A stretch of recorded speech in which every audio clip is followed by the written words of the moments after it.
Bonsoir Adrien. Bonsoir Virginie, bonsoir à tous. On ouvre ce journal avec ce drame en Suède. Un individu a ouvert le feu dans un centre d'enseignement pour adultes. Au moins 5 personnes ont été blessées dans l'attaque survenue cet après-midi à Örebro, une petite ville à 200 km à l'ouest de Stockholm.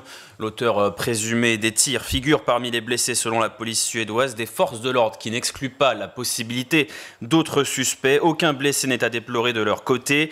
Les élèves du centre d'enseignement pour jeunes adultes en question et des établissements scolaires voisins ont été confinés pour des raisons de sécurité, précise la police. Une enquête est en cours pour tentative de meurtre, incendie criminel et infraction aggravée à la législation sur les armes. Retour en France avec un mot sur le budget. Alors, sauf catastrophe, François Bayrou et son gouvernement devraient échapper à la censure. Après l'utilisation hier de l'article 49.3 sur le projet de loi de finances et sur le projet de loi de financement de la sécurité sociale, François Bayrou pouvait craindre pour son poste à Matignon. La France Insoumise avait immédiatement annoncé le dépôt de 2 motions de censure. Mais ce matin, au sein du nouveau Front Populaire, le Parti Socialiste semble se détacher des positions de LFI. Écoutez Olivier Faure, premier secrétaire du Parti Socialiste. Nous avons, comme vous l'avez dit, beaucoup parlé, beaucoup hésité, parce qu'il n'y a aucune bienveillance vis-à-vis de ce gouvernement, mais il y a un attachement à l'intérêt général, celui du pays, doter la France d'un budget, lui permettre de continuer à travailler. Nous avons été sollicités au cours de ces dernières semaines par une multitude d'acteurs, les collectivités locales, associations, entreprises, celles et ceux qui dépendent de la commande publique, PME, TPE, qui ont besoin d'avoir un budget et qui donc ne peuvent pas attendre davantage. Et nous avons choisi non pas de soutenir le gouvernement, mais de ne pas pratiquer la politique du pire, parce que la politique du pire, elle peut conduire à la pire des politiques, celle de l'extrême droite. Voilà, comprenez, le Parti Socialiste ne votera pas les motions de censure déposées par la France Insoumise. Et ça, le député LFI et le président de la Commission des Finances, Éric Coquerel, ne le comprend pas forcément. Ceux qui votent la censure n'ont rien d'irresponsable. Ceux qui sont irresponsables, c'est ceux qui laissent une politique qui est mauvaise pour le pays continuer à sévir à minimum pendant 1 an. Parce que s'il n'y a pas de censure, c'est l'assurance que le gouvernement Bayrou va continuer à appliquer sa politique. Et je pense que son budget est mauvais pour le pays. On y reviendra peut-être.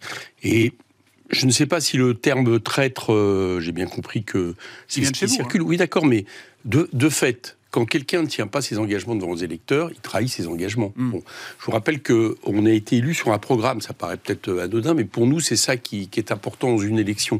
Et le programme, dans les premières lignes, explique que nous nous opposons, nous sommes les opposants farouches du macronisme.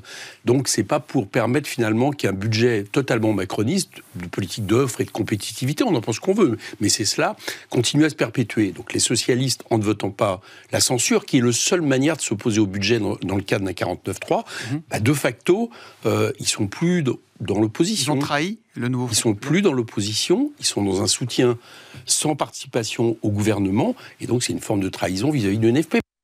De l'autre côté de l'échiquier politique, le Rassemblement national ne devrait pas non plus soutenir les motions de censure déposées par LFI. Le député RN Jean-Philippe Tanguy a annoncé en conférence des présidents ce matin que son parti ne déposerait pas de son côté de motions de censure. Beaucoup de conditionnels. Les tractations vont se poursuivre jusqu'au vote des motions prévues demain à l'Assemblée nationale.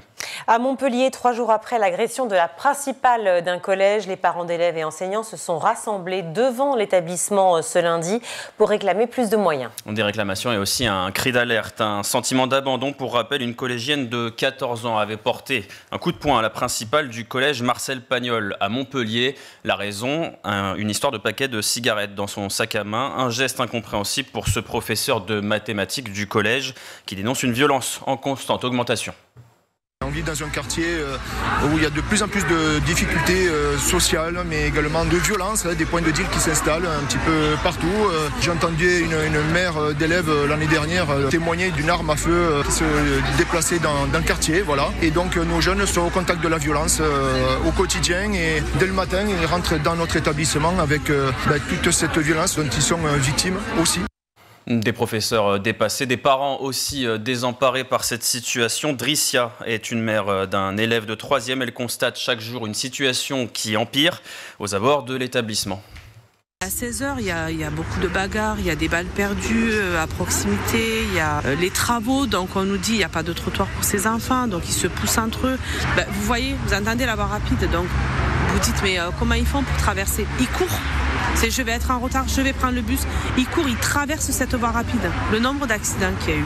On attend le soir pour savoir si nos enfants sont bien rentrés à la maison. Moi, mon fils m'appelle pour me dire, maman, je suis bien à la maison.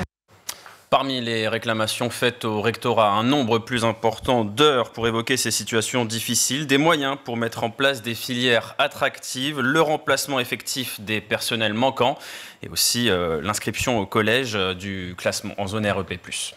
On part du côté de Toulouse à présent, 4 mois après la rentrée scolaire et la mise en place d'un système d'amende pour les parents retardataires. Eh bien, il semblerait que la mesure fonctionne. Fini les mises en garde, place aux sanctions. Depuis le mois de septembre, les parents avaient droit à un simple avertissement ou des courriers, mais désormais, les amendes vont tomber. Pour les parents qui viendront chercher leur enfant avec du retard et sans prévenir, chaque retard sera puni d'une amende de 30 €. Et ces pénalités, les parents ne les découvriront que sur leur facture le mois suivant. Une mesure assumée par le maire de Toulouse, Jean-Luc Moudinque. Je suis sûr que ceux qui sont de mauvaise foi ou ceux qui sont je m'en foutistes vont corriger leur comportement. Avant les sanctions, Toulouse et ses écoles ont déjà constaté des améliorations. Au cours du premier trimestre de l'année scolaire, les retards ont été divisés par 2 et le maire veut les diviser par 4 d'ici fin juin. Pour l'année scolaire 2023-2024, les centres de loisirs avaient enregistré plus de 8000 retards. Et pour finir, ce 4 février marque la journée mondiale contre le cancer et une récente étude montre que les cancers sont de plus en plus précoces, notamment chez les jeunes adultes. Une étude menée par l'American Cancer Society qui vient confirmer les précédentes menées depuis plusieurs années. Entre 90 et 2019, le taux de cancer a quasiment doublé. Plus 79% chez les jeunes adultes, comprenez les moins de 50 ans. Des cancers localisés, mais à relativiser, selon Claire Morgan, directrice de l'observation des sciences des données à l'Institut du cancer. L'augmentation d'incidence chez les jeunes, on la retrouve pour certaines localisations. Typiquement pour le cancer du sein, le cancer colorectal, le rein ou le pancréas. Maintenant, si on regarde par exemple l'exemple du cancer colorectal, c'est celui-là dont on parle beaucoup en ce moment, le taux d'incidence chez les personnes de 20 à 24 ans, il a augmenté de 6,5% par an en 30 ans. Alors quand on prend ce chiffre brut, on se dit mais c'est hyper impressionnant, c'est catastrophique. Quand on ramène en nombre de cas, parce que c'est toujours pareil, quand vous regardez un taux d'incidence, regardez en face le nombre réel de cas, ça équivaut à passer de 10 cas par an, je répète, 10 cas par an, à 60 cas par an chez les hommes. En sachant que le cancer colorectal, c'est 47 000 nouveaux cas par an. C'est-à-dire qu'il faut relativiser, que cette inquiétude, elle est démesurée sur l'augmentation de ces cancers détectés chez les plus jeunes ? Alors, ce qu'il faut comprendre, c'est que ces cancers, ils restent chez les moins de 50 ans rares. C'est ça qu'on est en train de vous dire. Il ne faut pas minimiser. Elle augmente, c'est clair. Ça, on le constate. Et d'ailleurs, on y travaille. On essaie de comprendre ce qui se passe et on finance des études pour voir l'ensemble des facteurs de risque qui peuvent être impliqués dans ces augmentations. Néanmoins, on reste sur des cancers rares. Parmi les causes possibles de cette hausse, une exposition plus précoce à certains facteurs de risque ou de nouveaux facteurs, comme la nourriture ultra transformée, l'obésité ou encore des troubles du métabolisme. Quelques données pour finir et se rassurer tout de même. Selon l'Institut Gustave Roussy, il devrait être possible de guérir 80% des cancers à l'horizon 2040 grâce à l'accélération des progrès technologiques en diagnostic et en traitement. Fabrice Barlési, directeur général de l'Institut Gustave Roussy, précise qu'aujourd'hui, 450 000 nouveaux cas de cancer sont diagnostiqués chaque année en France et 2 malades sur 3 guérissent contre 1 sur 2 dans les années 1990. Merci beaucoup Adrien.